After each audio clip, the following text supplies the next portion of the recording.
The Chateliers principle is a concept in equilibrium that says if an equilibrium is disturbed, the system will react or shift to reestablish an equilibrium. And we're going to look at three different types of disturbance: changing a concentration, changing a pressure or volume, and changing temperature. And we'll look at all of these different types of disturbance in the context of the reaction of nitrogen gas and hydrogen gas to make ammonia.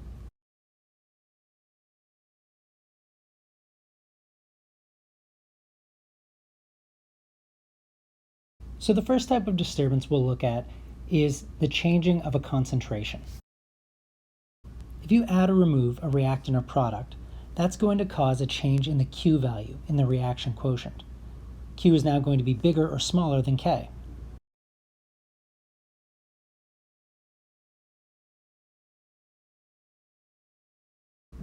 If you add reactants, then Q is going to become smaller than K.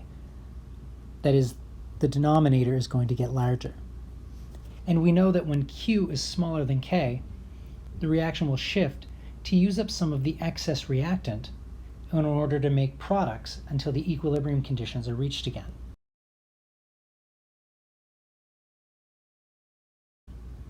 And by similar logic, removing reactants is going to cause the opposite to occur. And adding or removing products is going to have similar effects. The second type of disturbance that we'll look at involves changing either pressure or volume. An important thing to note about this type of disturbance is that it really only applies if at least one of your components is a gas.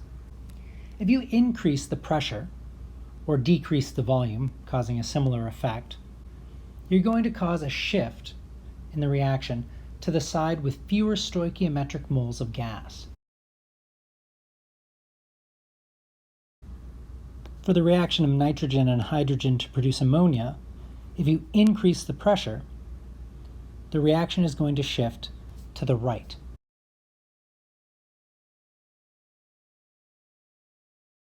The left-hand side of the reaction has 4 moles of gas, and the right-hand side only has 2 moles of gas.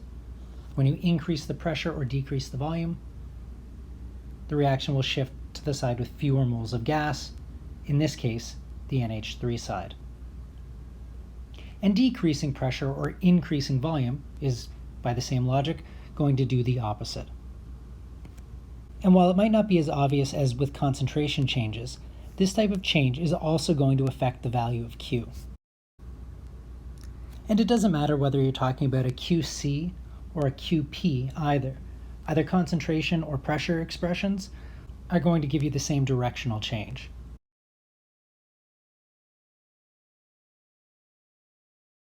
The final type of disturbance that we'll talk about is the change of temperature. And to predict the effect of changing a temperature on the equilibrium position, it helps to think of the enthalpy as either a reactant or a product.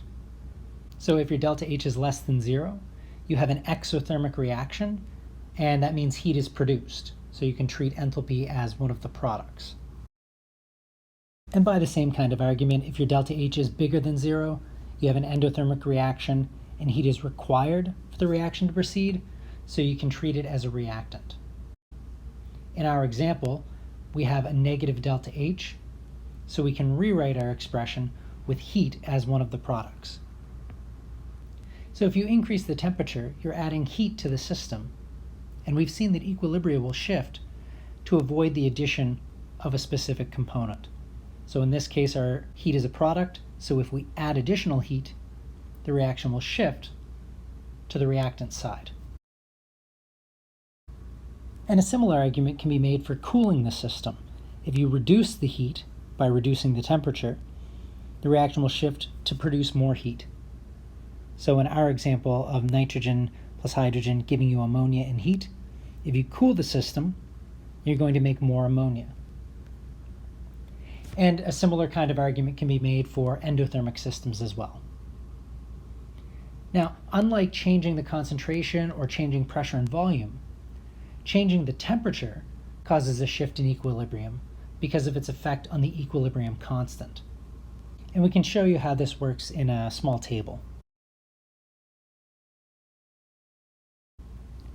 So for an exothermic reaction, if you increase the temperature, you're going to decrease the equilibrium constant. And for an exothermic reaction, if you decrease the temperature, you're going to increase the equilibrium constant. And the opposite is going to be true for endothermic reactions. And this change in the equilibrium constant comes because changing the temperature will cause a change in the rate constants for the forward and reverse reactions.